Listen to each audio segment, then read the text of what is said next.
Okay, alright. Update po tayo ngayon sa Kim Pao Not For Today, guys. May bago tayong update about si Kim Pao for today. Ang mga inudo po natin ay patungkol po sa Kim Pao. Okay, guys. Ito, guys, ayon dito sa ating nasadyak ng formasyon sa loob ng showbiz, guys, ay may mga bumoto kasi na patungkol kay Alden Richard at saka si Kim Chiu. Ang sabi pa nga nila, si Alden Richard daw at saka si Paolo Avellino daw po ay may magkalukalike. Which is, hindi ko alam, guys, kung saan nila napundot to sa loob ng showbiz na magkalukalike daw sila, Alden at saka si Paolo Avellino. And now, dahil dyan na issue, guys, na magkalukalike daw yung dalawa, ay i-collaborate po si Kim Chiu kay Alden Richard, guys. At yan po, guys, ay hindi pa natin alam sa management ni Kim Chiu kung okay pa si Kim Chiu kay Alden Richard na i-collaborate siya or ano, guys, kasi base sa ating nasadap na balita, makadilid si Kim Chiu sa ngayon kasi hindi pa daw siya makapag-decision. Nahihirapan daw siya mag-decision dahil sa lagay na yan, guys, is maapektuhan daw yung kanilang karir or yung kanilang tambalan ni Paolo Avellino. And that is very true naman for me, guys. That is very true kasi siyempre, guys, aminit ng tao sa kanila tapos bigla mong isiksik si Alden Richard sa magkala. Si Alden, kay Catherine naman yan, di ba? And now, guys, ito yung alindog natin. Si Alden Richard naman, guys, sana yan ay wala pa naman siyang movie na ginagawa nila ni Catherine. Wala pa naman ganun na movie, guys. Pero, parang lahat ng mga pumapasok or gusto makipag-collaborate kay Alden, guys, ay kumbaga is hindi naatasan ni Alden yan. Ang kasabihan nga daw ni Alden dito, guys, ay grab the opportunities. Yan daw yung kasabihan niya, guys. Kasi nga po, alam naman din natin, guys, na si Alden Richard po ay hindi naman siya yung tao na maarte pagdating sa mga galawan na ganyan. Kumbaga, guys, isa yung tao na wala siyang inuurungan pagdating sa mga movie, guys. Dahil siyempre alam natin kilala natin si Alden na hard worker siyang tao. Very hard working na tao si Alden. Kilala natin siya na ganon yung kanyang sistema, guys. Kaya marami pong mga netizen ang nagsasabi na hindi sila pabor sa pakikipag-collaborate ni Alden kay Kim Chiu dahil parang ang mensahe daw yan sa mga fans nila ay pinapagulo ni Alden Richard yung fans ng Kim Pao, which is true naman, guys. Kung sakali tayo yung si Alden Richard naman medyo siyempre bilang isang artista, may mga fans ka din na kailangan mo pakinggan, di ba? May mga fans ka din na kailangan mong intindihin.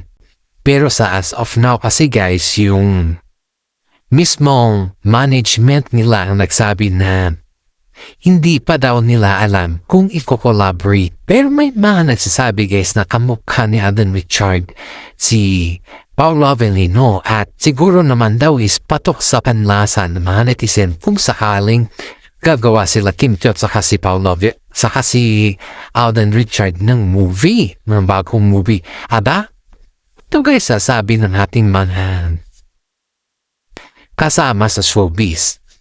Itong si Kim Chiu daw, guys, is sabi daw niya na pag may mga time pala or may mga collaboration pala na may love team, ayon dito sa ating nasadap na balita, sabi daw ni Kim Chiu na dun daw nag-i-start yung nawawalan na sila ng mga fans kung i-collaborate sila sa mga sikat din na love team. Kumbaga is kumbaga maapektuhan yung dati nilang love team. Ganun yung iniisip ni Kim Chiu device na maapektuhan yung bago nilang love team. Dahil yung bago nilang love team, guys, isipin mo tayo yung love team nila ni si Kim Chiu tsaka si Paolo Avellino. Tapos i-collaborate mo kay Alden Richard na ang ka-love team niya is si Kim Chiu. Sige nga, try mo i-collaborate si Alden Richard kay Kim Chiu. O sa tingin mo, wala bang masasabi si Kim Chiu dyan? Or sa tingin mo, wala bang masasabi si Paolo Avellino dyan? Siyempre, meron, di ba? Siyempre, meron bilang isang dating katambal niya. Aba, meron at meron niya. Kahit anong sabihin ng mga ibang fans na bihin nila na wala na, parang ganun. Pero meron, guys. Kahit sabihin pa nila na hindi na okay yung sitwasyon ganun. Kahit sabihin, kahit ano pa yung pagusot nila dito, guys. Para sa akin kasi is mas pabor pa rin kasi yung mga fans sa mga dati nang may ka-love team gaya nila. Itong si Paolo Avellino sa kasi Kim Chiu. Kahit siguro sikat si Alden, guys. Ito ay isipin natin na kahit sikat si Alden sa mga fans pa, sa mga kaya, sikat siya sa Alden kasi sikat tayo yun. Pero, hindi siya sikat pakitambal mo siya kay Kim Chiu. Yan yung problema dito. Kung baka beses, hinahanapan sila ng collaboration or yung band. Tinatawag natin na chemistry. Siyempre, kahit naman parehas silang sikat kung yung mga netizen naman is ayaw naman sa ganun na taktika dahil mas pabor sila sa dati nilang katambalan, diba? Dati nilang partner. May mga netizen kasing ganyan, guys. May mga, di naman natin nilalahat. Hindi naman natin sinasabi na ito na or ganito yung gawin nila. Pero may mga netizen kasi, guys, nagsasabi na ang hirap, kumbaga, this is sobrang hirap na pilitin mo yung mga fans na ikaw yung piliin nila or kayo yung piliin nila. Dahil kumbaga is may mga category din kasi sila yan. Hindi natin pwedeng pilitin sila. Siyempre, kung nasanay sila na si Kim Chiu kasama ni Paolo Avellino, why not naman naisiksik natin si Alden, di ba? Ito naman yan, guys. Galing yung kuwan natin dito. Kasi hindi natin pwedeng isiksik si Alden kung ang mga fans ayaw naman si Alden sa Kim Chiu. Ang gusto naman ng mga fans is sikat rin, o di ba? E dun na lang tayo sa factory kasi yun yung gusto ng mga fans eh. Sikat rin ang gusto ng mga fans. Wala na naman din na pinipilit natin. Tsaka kung guys, wala naman yan sa, kumbaga is wala naman yan sa kasikatan minsan, kundi nasa chemistry talaga. Ang pinag-uusapan talaga dito, guys, is yung chemistry nila pareha.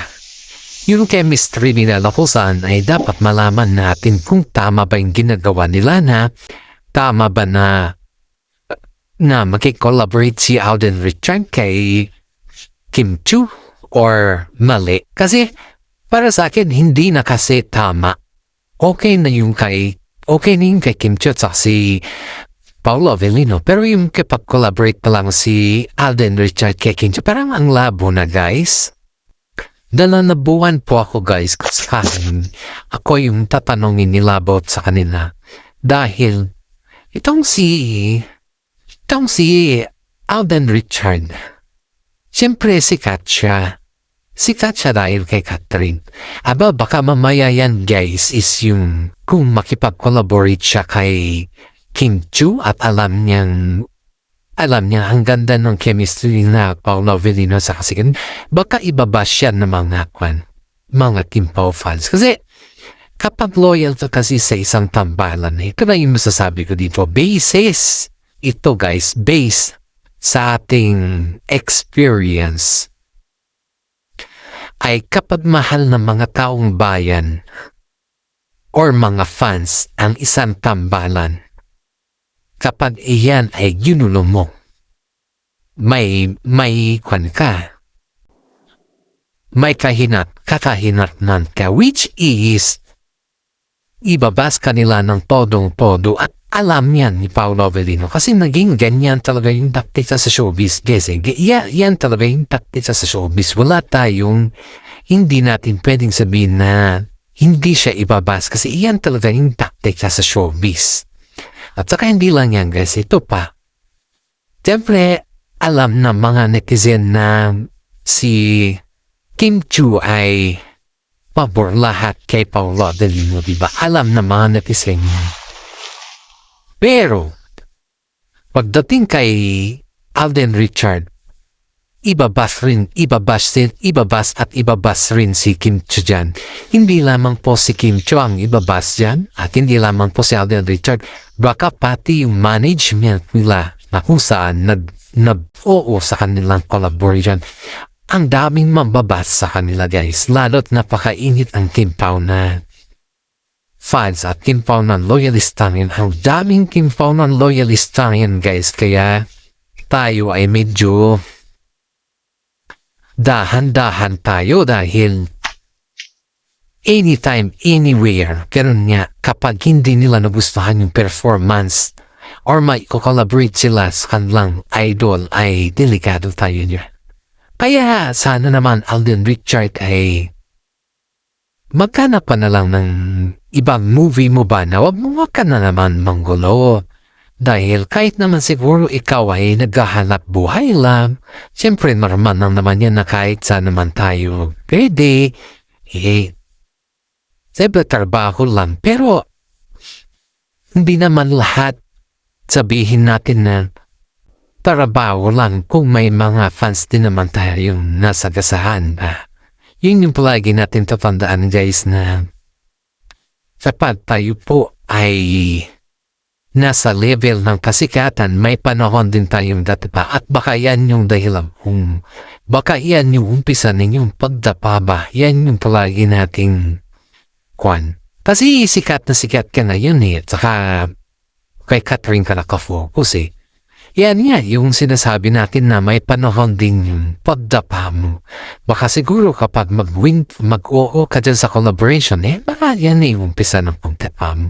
Ang daming mga fans po guys na nagsasabi kasi blind items po nila yan, yes pero hindi lang kasi nila pinanggit. Blind items po nila yan na ganyan po yung nangyayari. Na may collaboration daw ang sikat na sikat pero sa tingin ko guys is hindi papayag si Kim Chiu. Pero ang sabi naman ng mga karamihan ay kung sakali daw na hindi daw papayag si Kim Chiu ay kakausapin daw siya ni Alden Richard. Ewan ko kay Alden guys parang ang gulong parang nakikita ko kay Alden is ginagamit niya yung tao, parang gano'n, parang, hindi, sorry to say na yung term natin na manggagamit ba, sorry to say, pero it's look like that the sequences, diba? Isipin mo to guys, isipin mo to, si Alden Richard po ay mabait, wala ka naman talagang masabi, pero ang tanong kasi dito guys, ang tanong, mabait niya siya, wala kang masabi. Ang tanong kasi dito, bakit kailangan pa niyang, kung sakaling ayaw ni Kim Chiu or ayaw niya makipag-o, bakit kailangan pa niyang usapin si Kim Chiu at hindi pa ba sapat si Catherine sa kanya? That is yan yung mga kapagagis na mga words na kailangan din sagutin ni Alden Richard. Kasi may mga words din po tayo na bilang isang fans na i-connect natin sa kaibigan na sa mga friends natin ba. Ang dami po kasing nagsasabi guys na ang ganda ng collaboration ng Kim Pao and yet lahat ng mga collaboration na yan ay diretso na kumbaga guys is walang paliwi-liwi kapag may movie sila ngayon and of course may movie sila man, and of course, after ma-launch ko nilang movie, may another movie na naman sila, then on. Pero hindi kagaya ni Alden Richard at saka si Catherine Bernardo na na-stop yung kanilang movie na Hello Love Again. Hindi na yung nasundan eh. Not like kila Paolo Avellino at saka si Kim Chu na nasundan sa agad yung kanilang movie. Siguro guys, sabi nga ng karamihan na parang dito daw naiinggit si Paolo Avellino ay si Alden Richard sa kila Paolo Avellino at saka si Kim Chu dahil nasundan kaagad yung kanilang movie. Ang manira si dito guys is sikat naman si Alden, hindi naman sa yung kwantaywa, hindi naman sa yung nagdidiin tayo ng tao. Pero in fairness, mabait si Alden, wala tayong masabi. Pero may mga ganyan din pala guys na ibang pag may i-collaborate sa'yo, hindi mo iisipin yung mga fans ba? What if in case hindi ako matanggap ng mga fans kasi para lang ako kay Catherine Bernardo? Yung kasi yung tanggap ng fans yung katambal niya si Alden Richard at saka si Catherine, diba? Yun yung makatambal talaga. Yun yung tanggap ng fans. What if in case ganun ba yung mangyayari? O di mawawalan si Alden ng trabaho, mawawalan din siya ng sikat. At hindi lang yan, mababas siya lalo. Lalo't siya naman yung breadwinner at nagtatrabaho lang siya, di ba? Ito kasi sa showbiz guys, once kasi nabash ka, lahat mga endorsement pa dyan, bibitawan ka, ayaw ka na ng mga fans. Ang gusto kasi sa showbiz yung hindi ka nababas. Yun kasi yung gusto sa showbiz, yung hindi ka nababas, yung always perfect yung lahat ng mga moves mo. Ganun kasi yung gusto nila sa showbiz guys. Kaya maraming mga netizen po ang nagsasabi na si Alden Richard ay parang hindi na siya nag-iisip dahil ang iniisip niya na lang is puro pera na lang. Hindi niya na iniisip yung mga fans din niya or yung mga fans ng King Pao na tambalan. Yan po yung mga sinasabi ng mga fans kay Alden Richard. Kaya sa ngayon guys, tama naman yung mga fans. Hindi naman natin pwedeng sisihin din si Alden kung yun naman yung nararamdaman ng mga fans kasi hindi naman natin pwedeng sisihin eh. Pero we're in fact naman guys na kahit hindi natin siya pwedeng sisihin, may mga time din po na sisihin sila ng mga ibang tao na fans ng ibang tambalan. Like, yan po, Kim Pao. Pero in fairness kay Alden Richard, parang iniisip niya lang yung pera, kapakanan niya na lang. Napaka-selfish ni. Alam mo daw kung sino daw nag-approach sa kanya, yung isang management daw guys. Yun daw yung management na nag-approach sa kanya kung maaari daw is makikolaborate. At saka agad daw siya nag-oo. Kaya sa hindi, ni iho wala daw siyang sinasabi. Agad na, oo, ganon. Walang kapreno, agad nag-oo si Alden. Ay sabi ng mga fans guys na hindi man lang daw nag-isip si Alden Richard bakit nag-oo kagad siya hindi niya inisip na makakasira din siya ng tambalan. Which is tama naman, kahit naman siguro yung mga fans nga nag-isip guys na bakit ganon si Alden Richard, bakit agad siyang nag-oo, hindi man lang inisip na masisira yung tambalan nila Paolo Avellino at saka si Kim Chu. Hindi man lang inisip yung ganon. Pero ang hirap naman guys, pag di mo iisipin yung ganon, nahihirapan ka din eh. Lahat naman tayo mahihirapan sa matters na ganyan. Pero nasa iyo na din kasi yan kapag iyan lang kasi yung palagi mo iniintindi yung sarili mo lang iniintindi mo, hindi ka na marunong, hindi ka na nag-iisip ng iba. Ikaw din yung mawalan dyan. Ikaw din yung maging kawawa. Pahihirapan ka din ng mga tao. Pero po, atin yun guys. Kaya, sabi ng mga netizen na kahit anong mangyari, nandyan pa rin si Alden Richard at saka si Catherine Bernardo sa isa't isa. At same time naman guys, ganon naman din po si Paolo Avellino at saka si Kim Chu. Pero hirap kasi intindihin guys sa kanila. Pay itong si Kim Chu guys, to be honest, hindi siya nakakapili. Hindi mo siya, Huwag naman natin ibasa, no? Pero, hindi siya yung tao na tawagin mo na siya tapos magkwan na kayo. Kumbaga is, pili na siya, makapapili agad, makapag-decision agad siya. Hindi siya ganun, guys. Si Kim po ay hindi siya pabor sa mga bagay-bagay na alam naman niya na mahihirapan siya. Yan po si Kim Chu. Kaya tayo dito, guys, ay pag-isipan natin lahat kung ano yung dapat natin. Dahil lahat ng mga yan naman is pag yan po ay pinag-iisipan natin na naman mayan is may solution ba? Hindi naman natin pwedeng pag-isipan na kung ano-ano lang. Diba? Yan yung pinakmahirap dito, guys. Kaya tayo, guys, para sa akin is wag